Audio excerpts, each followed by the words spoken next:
आप सुनेंगे मुंशी प्रेमचंद द्वारा लिखित उपन्यास गबन का 11वां भाग। महाशय दयानाथ को जब रमा के नौकर हो जाने का मालूम हुआ तो बहुत खुश हुए। विवाह होते ही वो इतनी जल्दी चेतेगा इसकी उन्हें आशा न थी। बोले, जगह तो अच्छी है, ईमानदारी से काम करोगे तो किसी अच्छे पद पर पहुंच जाओगे। मेरा यही उपदेश है कि पराये पैसों को हराम समझना। रमा के जी में आया कि साफ कह दूं, अपना उपदेश आप अपने ही लिए रखिए, ये मेरे अनुकूल नहीं है, मगर इतना बेहया ना था। दयानाथ ने फिर कहा, ये जगह तो 30 रुपए की थी, तुम्हें 20 ही रुपए मिले। रमानाथ, नए आदमी को पूरा वेतन कैसे देते? साल 6 महीने में बढ़ जाएंगे, काम बहुत है। दयानाथ, तुम जवान आदमी हो, काम से ना घबराना चाहिए। रमा ने दूसरे दिन नया सूट बनवाया और फैशन की कितनी ही चीजें खरीदी।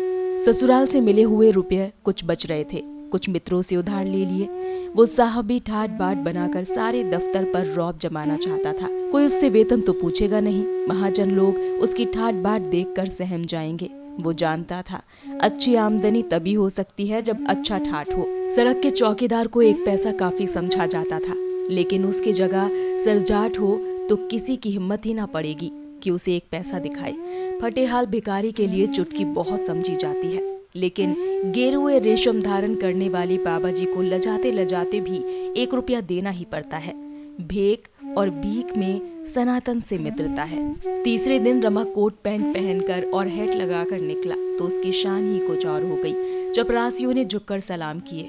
रमेश बाबू से मिलकर जब वो अपने काम का चार्ज लेने आया तो देखा एक बरामदे में फटी हुई मैली दरी पर एक मियाँ साहब संदूक पर रजिस्टर फैलाए बैठे हैं और व्यापारी लोग उन्हें चारों तरफ से घेरे खड़े हैं। सामने गाड़ियां, ठेलों और इक्कों का बाजार लगा हुआ है। सभी अपने अपने काम की जल्दी मचा रहे हैं। कहीं लोगों में गाली गलौच हो रही है, कहीं चपरासियों में हंसी दिल लगी। सारा काम बड़े ही अव्यवस्थित रूप से हो रहा है। उस फटी हुई दरी पर बैठना रमा को अपमानजनक जान पड़ा। वो सीधे रमेश बाबू से जाकर बोला, क्या मुझे भी इसी मैली दरी पर बिठाना चाहते हैं? एक अच्छी सी मेज और कुर्सी भिजवाइए और चपरासियों को हुक्म दीजिए कि एक आदमी से ज्यादा मेरे सामने ना आने पावे। रमेश बाबू ने मुस्कुराकर मेज और कुर्सियां भिजवा दी। रमा शान से कुर्सी पर बैठा। बूढ़े मुंशी जी उसकी उच्छृंखलता पर दिल में हंस रहे थे। समझ गए अभी नया जोश है, नई सनक है। चार्ज दे दिया। चार्ज में था ही क्या, केवल आज की आमदनी का हिसाब समझा देना था। किस जिस पर किस हिसाब में चुंगी ली जाती है उसकी छपी हुई तालिका मौजूद थी। रमा आधा घंटे में अपना काम समझ गया। बूढ़े मुंशी जी ने यद्यपि खुद ही ये जगह छोड़ी थी, पर इस वक्त जाते हुए उन्हें दुख हो रहा था। इसी जगह वो 30 साल से बराबर बैठे चले आते थे।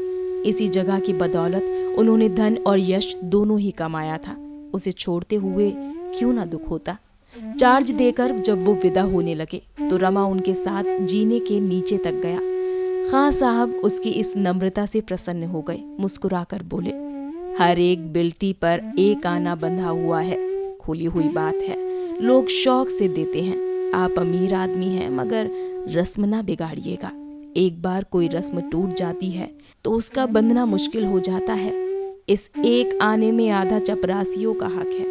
जो बड़े बाबू पहले थे वो 25 रुपए महीना लेते थे, मगर ये कुछ नहीं लेते। रमा ने अरुचि प्रकट करते हुए कहा, गंदा काम है, मैं सगाई से काम करना चाहता हूँ। बूढ़े मियाँ ने हंसकर कहा, अभी गंदा मालूम होता है, फिर इसी में मजा आएगा।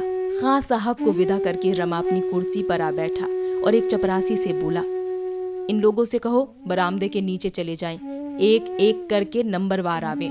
एक कागज पर सबके नाम नंबरवार लिख लिया करो। एक बनिया जो 2 घंटे से खड़ा था खुश होकर बोला, हाँ सरकार, ये बहुत अच्छा होगा।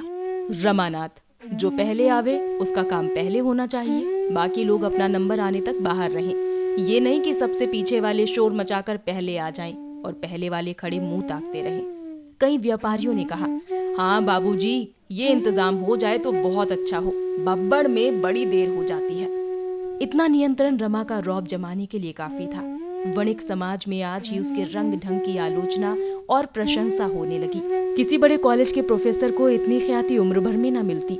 2-4 दिन के अनुभव में ही रमा को सारे दाव घात मालूम हो गए। ऐसी ऐसी बातें सूझ गई जो खां साहब को ख्वाब में भी न सूझी थी। माल की तौल, गिनती और परख में इतनी धांधली थी जिसकी कोई हद नहीं। जब इस धांधली से व्यापारी लोग सैकड़ों की रकम डकार जाते हैं तो रमा बिल्टी पर एक आना लेकर ही क्यों संतुष्ट हो जाए, जिसमें आधा आना चपरासियों का है। माल की तोल और परख में दृढ़ता से निश्चय का पालन करके वो धन और कीर्ति दोनों ही कमा सकता है। ये अवसर वो क्यों छोड़ने लगा, विशेषकर जब बड़े बाबू उसके गहरे दोस्त थे। रमेश बाबू इस नए रंग ईंट की कार्यपटुता पर मुग्ध हो गए। उसकी पीठ ठोक कर बोले, कायदे के अंदर रहो और जो चाहे करो, तुम पर आंच तक न आने पाएगी। रमा की आमदनी तेजी से बढ़ने लगी। आमदनी के साथ प्रभाव भी बढ़ा। सूखी कलम घिसने वाले दफ्तर के बाबुओं को जब सिगरेट, पान, चाय या जलपान की इच्छा होती तो रमा के पास चले आते। उस बहती गंगा में सभी हाथ धो सकते थे। सारे दफ्तर में रमा की सराहना होने लगी। पैसे को तो वो ठीकरा समझता है, क्या दिल है कि वाह, और जैसा दिल है वैसी ही जबान भी। मालूम होता है नस नस में शराफत भरी हुई है। बाबुओं का जब ये हाल था तो चपरासी और मुहर्रिरों का पूछना ही क्या। सब के सब रमा के बिना दामों गुलाम थे। उन गरीबों की आमदनी ही नहीं, प्रतिष्ठा भी खूब बढ़ गई थी। जहाँ गाड़ी बांध तक फटकार दिया करते थे, वहाँ अब अच्छे अच्छे की गर्दन पकड़कर नीचे ढकेल देते थे। रमानाथ की तूती बोलने लगी, मगर जल्पा की अभिलाषाएं अभी तक भी पूरी न हुई। नाग पंचमी के दिन मोहल्ले की कई युवतियां जल्पा के साथ कजली खेलने आई, मगर जल्पा अपने कमरे के बाहर नहीं निकली। भादों में जन्माष्टमी का उत्सव आया। पड़ोस ही में एक सेठ जी रहते थे। उनके यहाँ बड़ी धूमधाम से उत्सव मनाया जाता था। वहां से सास और बहू को बुलावा आया। जागेश्वरी गई, जल्पा ने जाने से इनकार किया। इन 3 महीनों में उसने रमा से एक बार भी आभूषण की चर्चा ना की, पर उसका ये एकांत प्रेम उसके आचरण से उत्तेजक था। इससे ज्यादा उत्तेजक वो पुराना सूची पत्र था जो एक दिन रमा कहीं से उठा लाया था, जिसमें भांति भांति के सुंदर आभूषणों के नमूने बने हुए थे। उसके मूल्य भी लिखे हुए थे। जल्पा एकांत में सूची पत्र को बड़े ध्यान से देखा करती। रमा को देखते ही वो सूची पत्र छिपा लेती थी। इस हार्दिक कामना को प्रकट करके वो अपनी हसीना उड़वाना चाहती थी। रमा आधी रात के बाद लौटा तो देखा जल्पा चारपाई पर पड़ी है। हंसकर बोला, बड़ा अच्छा गाना हो रहा था, तुम नहीं गई, बड़ी गलती की। जल्पा ने मुंह धर कर लिया, कोई उत्तर ना दिया। रमा ने फिर कहा, यहाँ अकेले पड़े पड़े तुम्हारा जी घबराता, यहाँ अकेले पड़े पड़े तुम्हारा जी घबराता रहा होगा। जल्पा ने तीव्र स्वर में कहा, तुम कहते हो मैंने गलती की, मैं समझती हूँ मैंने अच्छा किया। वहाँ किसके मुंह में कालिक लगती। जल्पा ताना तो न देना चाहती थी, पर रमा की इन बातों ने उसे उत्तेजित कर दिया। रोष का एक कारण ये भी था कि उसे अकेली छोड़कर सारा घर उत्सव देखने चला गया। अगर उन लोगों के हृदय होता तो क्या वहां जाने से इनकार न कर देते। रमा ने लज्जित होकर कहा, कालिक लगने की तो कोई बात ना थी। सभी जानते हैं कि चोरी हो गई है, और इस जमाने में 2-4 हजार के गहने बनवा लेना मुंह का कौड़ नहीं है। चोरी का शब्द जबान पर लाते हुए रमा का हृदय धड़क उठा। जल्पा पति की ओर तीव्र दृष्टि से देख कर रह गई और कुछ बोलने से बात बढ़ जाने का भय था, पर रमा को उसकी दृष्टि से ऐसा भासित हुआ मानो उसे चोरी का रहस्य मालूम है और वो केवल संकोच के कारण उसे खोलकर नहीं कह रही है। उसे उस स्वप्न की बात भी याद आ गई जो जल्पा ने चोरी की रात को देखा था। वो दृष्टि बाण के समान उसके हृदय को छेदने लगी। उसने सोचा, शायद मुझे भ्रम हुआ, इस दृष्टि में रोष के सिवा और कोई भाव नहीं है। मगर ये कुछ बोलती क्यों नहीं, चुप क्यों हो गई। उसका चुप हो जाना ही गजब था। अपने मन का संशय मिटाने और जल्पा के मन की थाह लेने के लिए रमा ने मानो डुब्बी मारी। ये कौन जानता था कि डोली से उतरते ही ये विपत्ति तुम्हारा स्वागत करेगी। जल्पा आंखों में आंसू भरकर बोली, तो मैं तुमसे गहनों के लिए रोती तो नहीं हूँ। भाग्य में जो लिखा था वो हुआ, आगे भी वही होगा जो लिखा है। जो औरतें गहने नहीं पहनती, क्या उनके दिन नहीं कटते। इस वाक्य ने रमा का संशय तो मिटा दिया, पर इसमें जो तीव्र वेदना छिपी हुई थी वो उससे छिपी न रही। इन 3 महीनों में बहुत प्रयत्न करने पर भी वो 100 रुपए से अधिक संग्रह न कर सका था। बाबू लोगों के आदर सत्कार में उसे बहुत कुछ फलना पड़ता था, मगर बिना खिलाए पिलाए काम भी तो न चल सकता था। सभी उसके दुश्मन हो जाते और उसे उखाड़ने की घातें सोचने लगते। मुफ्त का धन अकेले नहीं हजम होता, ये वो अच्छी तरह से जानता था। वो स्वयं एक पैसा भी व्यर्थ खर्च न करता, चतुर व्यापारी की भांति वो जो कुछ खर्च करता था वो केवल कमाने के लिए आश्वासन देते हुए बोला, ईश्वर ने चाहा तो 2-1 महीने में कोई चीज बन जाएगी। जल्पा, मैं उन स्त्रियों में से नहीं हूँ जो गहनों पर जान देती हैं। हाँ, इस तरह किसी के घर आते जाते शर्म आती ही है। रमा का चित्त ग्लानि से व्याकुल हो उठा। जल्पा के एक एक शब्द से निराशा टपक रही थी। इस अपार वेदना का कारण कौन था? क्या ये भी उसी का दोष ना था कि इन 3 महीनों में उसने कभी गहनों की चर्चा नहीं की? जल्पा यदि संकोच के कारण इसकी चर्चा ना करती थी तो रमा को उसके आंसू पोंछने के लिए, उसका मन रखने के लिए क्या मौन के सिवा दूसरा उपाय ना था? मोहल्ले में रोज एक न एक उत्सव होता रहता है। रोज ही पास पड़ोस की औरतें मिलने आती हैं, बुलावे भी रोज ही आते रहते हैं। बेचारी जल्पा कब तक इस प्रकार आत्मा का दमन करती रहेगी, अंदर ही अंदर कुढ़ती रहेगी। हंसने बोलने का किसका जी नहीं चाहता? कौन कैदियों की तरह अकेला पड़ा रहना पसंद करता है? मेरे ही कारण तो इसे ये भीषण यातना सहनी पड़ रही है।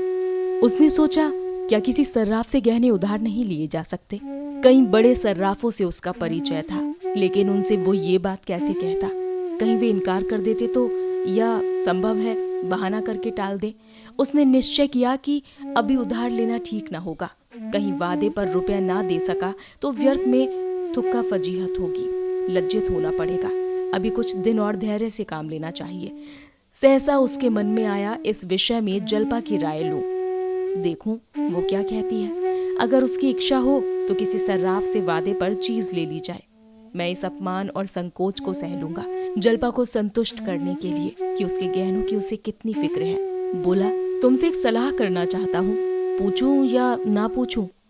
जल्पा को नींद आ रही थी, आंखें बंद किए हुए बोली, अब सोने दो भाई, सवेरे उठना है। रमानाथ, अगर तुम्हारी राय हो तो किसी सर्राफ से वादे पर गहने बनवा लाऊं, इसमें कोई हर्ज तो है नहीं। जल्पा की आंखें खुल गई। कितना कठोर प्रश्न था किसी मेहमान से पूछना। कहिए तो आपके लिए भोजन लाऊं? कितनी बड़ी अशिष्टता है।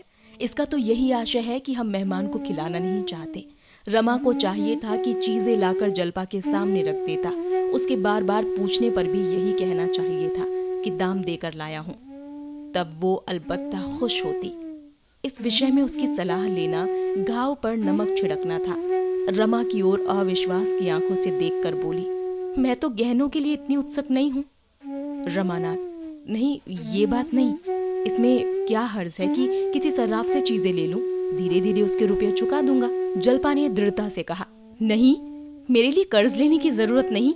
मैं वैश्या नहीं हूँ कि तुम्हें नोच खसोट कर अपना रास्ता लूं। मुझे तुम्हारे साथ जीना और मरना है। अगर मुझे सारी उम्र बेगहनों के रहना पड़े तो भी मैं कुछ लेने को ना कहूंगी। औरतें गहनों की इतनी भूखी नहीं होती। घर के प्राणियों को संकट में डालकर गहने पहनने वाली दूसरी होंगी। लेकिन तुमने तो पहले कहा था कि जगह बड़ी आमदनी की है। मुझे तो कोई विशेष बचत दिखाई नहीं देती। रमानाथ, बचत तो जरूर होती और अच्छी होती, लेकिन जब अहलकारों के मारे बचने भी पाए, सब शैतान सिर पर सवार रहते हैं। मुझे पहले ना मालूम था कि यहाँ इतने प्रेतों की पूजा करनी होगी। जल्पा, तो अभी कौन सी जल्दी है, बनते रहेंगे धीरे धीरे।